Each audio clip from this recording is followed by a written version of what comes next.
संपूर्ण महाराष्ट्राच्या तुलनेमध्ये जर का विभागवार आपण जर का पाहिलं तर पश्चिम महाराष्ट्र, खानदेश असेल, विदर्भ असेल आणि कोकण असेल, सर्वात कमी सिंचन हे आपल्याला कोकणामध्ये पाहायला मिळतं. फक्त 1.5% सिंचन कोकणामध्ये आहे.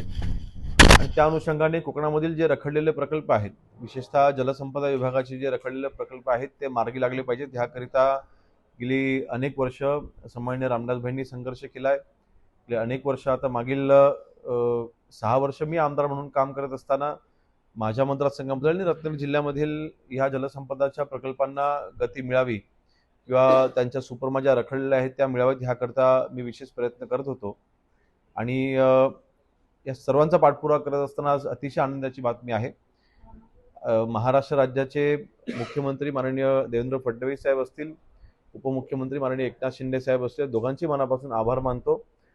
आज रत्नागिरी जिल्ह्यामध्ये 2 प्रमुख प्रकल्प खेड तालुक्यामधील हे असलेले प्रकल्प म्हणजे पहिला म्हणजे कोयनार. जवळपास मागील 20-25 वर्ष या धरणाचं काम रखडलेलं आहे, थांबलेलं होतं. तर त्यासोबतच न्यू मांडवे हा जो प्रकल्प आहे त्याचे देखील काम 20-25 वर्ष मागील हे रखडलेलं काम होतं. दोन्हीही कामांना ही सुधारित प्रशासकीय मान्यता ही प्रदान करण्यात आलेली आहे. कोयनारकरता जवळपास 265 कोटी आणि न्यू मांडवे ह्या प्रकल्पाकरता जवळपास 195 कोटीचा निधी हा मंजूर झालेला आहे. त्याची सुधारित प्रशासकीय मान्यता ही देण्यात आलेली आहे. तर त्या अनुषंगाने मी पुन्हा एकदा महाराष्ट्र राज्याचे मुख्यमंत्री देवेंद्र फडणवीस साहेब, त्यानंतर महाराष्ट्र राज्याचे उपमुख्यमंत्री शिवसेनेचे मुख्य नेते एकनाथ शिंदे साहेब आणि जलसंपदा मंत्री माननीय गिरीश महाजन साहेब आणि विशेष म्हणजे मी आमदार असल्यापासून ह्या कामांचा पाठपुरावा करत होतो. आणि जे जलसंपदाचे सचिव आहेत दीपक कपूर साहेब, मी ह्यांचे सगळ्यांचे मनापासून आभार मानतो की ह्या सर्वांच्या प्रयत्नांनी आज ह्या दोन्ही सुधारित प्रशासकीय मान्यता इश्यू झालेल्या आहेत. जय महाराष्ट्र. आज गेले 30 ते 32 वर्ष रखडलेलं न्यू मांडवे धरण, या धरणाला कालच या धरणाला निधी उपलब्ध झालेला आहे. त्याबद्दल मी सर्वप्रथम महाराष्ट्राचे गृहराज्यमंत्री नामदार योगेश्वर कदम व शिवसेना नेते रामदासभाई कदम यांचं या सुकिवली गटाच्या वतीनं मनपूर्वक अभिनंदन करेन, त्यांचे आभार मानेन. आज गेले 32 वर्ष रखडलेलं धरण रखडलं होतं. 1994 मध्ये भाईंच्या हस्ते या धरणाचं भूमिपूजन झालं आणि त्यानंतर कामाला सुरुवात झाली. पण त्यानंतर महायुतीचं सरकार गेल्यानंतर जे सरकार आलं त्या सरकारामध्ये अनेक घडामोडी झाल्या आणि हे धरण न्यायालयीन वादामध्ये आणि भ्रष्टाचाराच्या वादामध्ये अडकलं होतं. आणि तो सोडण्यासाठी भाईंच्या पाठीमागे दादांनी अतिशय खूप प्रयत्न केले. आपण पाहायला गेलं तर दादा मंत्री झाल्यानंतर त्यांच्या ह्या 1.5 वर्षाच्या कारकिर्दीमध्ये मंत्रालयामध्ये या धरणासंदर्भात 48 मीटिंग झाल्या आणि हा सर्व आढावा ह्या धरणावरती जी कमिटी नेमलेली आहे त्या कमिटीला आम्ही या ठिकाणी दिलेला होता. तो सुद्धा काही विरोधक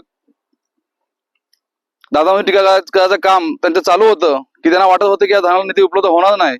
परंतु आज आपण या खेड तालुक्याचा जर विचार केला, या खेड तालुक्यामध्ये अनेक धरणं दादांच्या माध्यमातून मंजूर झाली.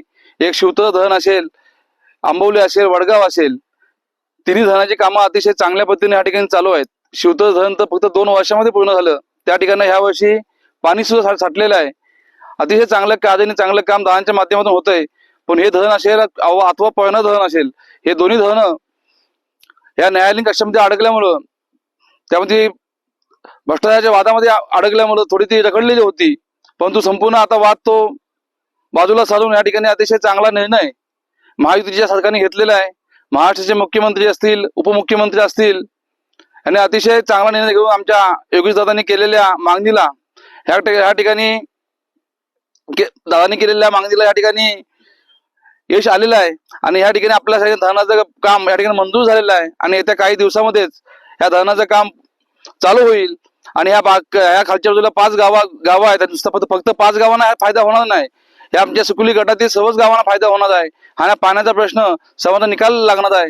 हे येत्या 1-2 वर्षामध्ये संपूर्ण हे अतिशय ही सर्व गावं सुफल होऊन इथला जो नागरिक बाहेर गावी म्हणजे मुंबई पुणे या ठिकाणी आहे ते सर्व या ठिकाणी पाणी आल्यानंतर आपला शेती व्यवसाय असेल अथवा अन्य कुठले व्यवसाय असतील ते व्यवसाय या विभागामध्ये अतिशय चांगल्या पद्धतीनं राबवता येतील. या विभागाचा एक लोकप्रतिनिधी म्हणून हे धरणाचे काम आपण लवकरात लवकर कसं पूर्ण होईल यासाठी आपण दादांच्या आणि भाईंच्या माध्यमातून सर्वांनी आपण इथल्या सर्व ग्रामस्थांना सोबत घेऊन आपण हे काम पूर्ण करू. नमस्कार. आज न्यू मांडवे धरण संपूर्ण महाराष्ट्रामध्ये जे अधिवेशन चालू आहे तर त्यामध्ये सन्माननीय महाराष्ट्र राज्याचे गृहराज्यमंत्री खेड तालुक्याचे आमदार योगेशदादा कदम यांच्या माध्यमातून या न्यू मांडवे प्रकल्पाला दादांनी निधी उपलब्ध करून दिला. त्याबद्दल मी सन्माननीय योगेशदादा कदम गृहराज्यमंत्री यांचे तसेच शिवसेना नेते माजी गृहराज्यमंत्री रामदासभाई कदम यांचे संपूर्ण या अष्टकृषी महिला आघाडीच्या वतीनं त्यांना खूप खूप धन्यवाद देते, त्यांचे अभिनंदन करते. आम्हा या अष्टकृषीमध्ये जो हा दुर्गम भाग आहे या ठिकाणी जी आम्हाला पाण्याची टंचाई भासत होती ते लक्षात घेऊन सन्माननीय रामदासभाई कदम यांनी त्यांच्या कालावधीमध्ये 1994 मध्ये हे धरण चालू केलं, भूमिपूजन करून चालू केलं.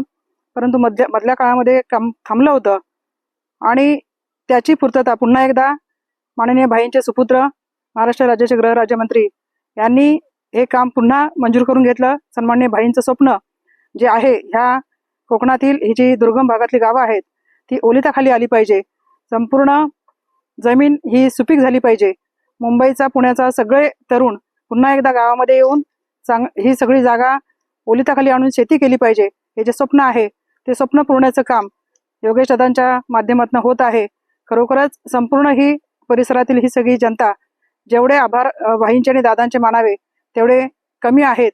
आणि हा आमचा जो विश्वास दादांवरती आणि भाईंवरती आहे तो असा आमचा कायमचाच त्यांच्यावरती हा विश्वास राहणार आणि त्यांच्याकडनं हे धरणाचं काम दादांकडनं लवकरात लवकर मार्गी लागेल आणि ही सगळी जागा जी शेतकऱ्यांची आणि ही या इथल्या रहिवाशांची जी तहान आहे पाण्याची तहान ही दादांकडनं आणि भाईंकडनं भागवली गेली आहे आणि भागवली जाईल याही पुढे असं आम्ही या ठिकाणी विश्वास व्यक्त करतो.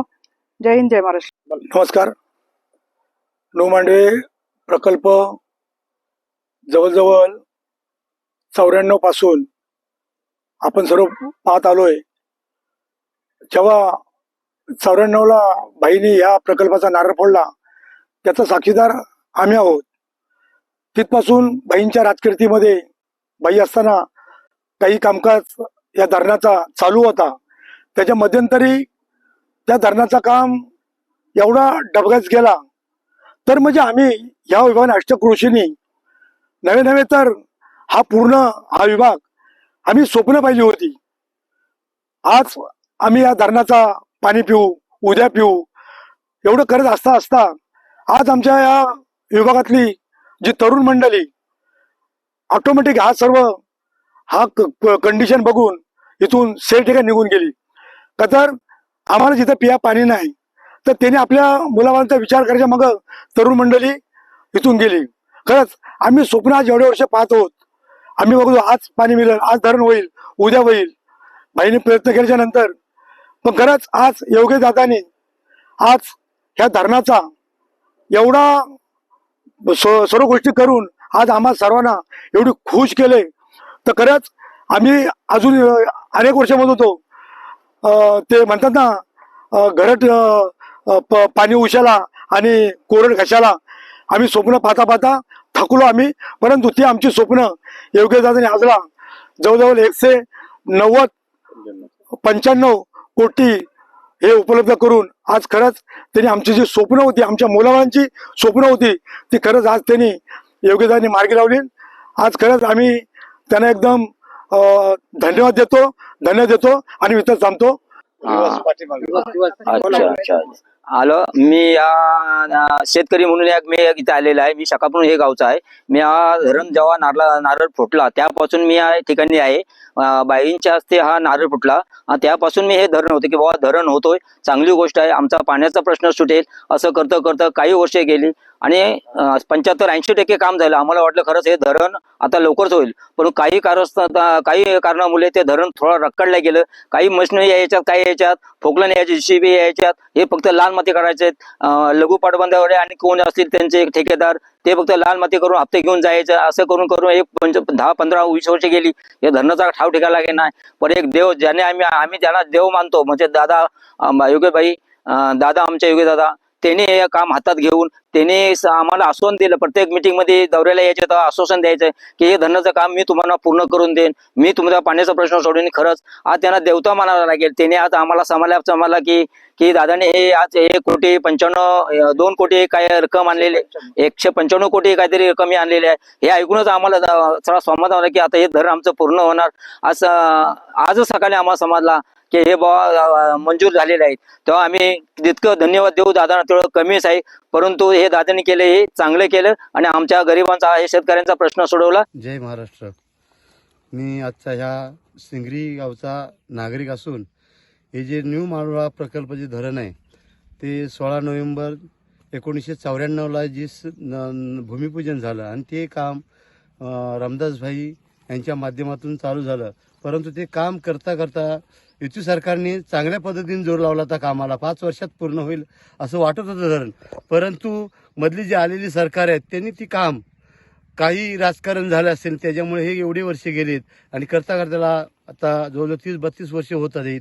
आणि ह्या धरणा प्रकल्पासाठी आता योगेश दादा नावाचे विद्यमान असे मंत्री, गृहराज्यमंत्री, त्यांनी हे काम आपल्या स्वतःच्या पॉवरवरचे असं काम 195 कोटी या धरणाला मंजूर केले आहेत. तरी आम्ही विभागातील जे असणारे जी 5 गावं आहेत त्याचबरोबर तळ्यापासून वरती हे सर्वजण त्यांचे आम्ही मनापासून आभार मानतो.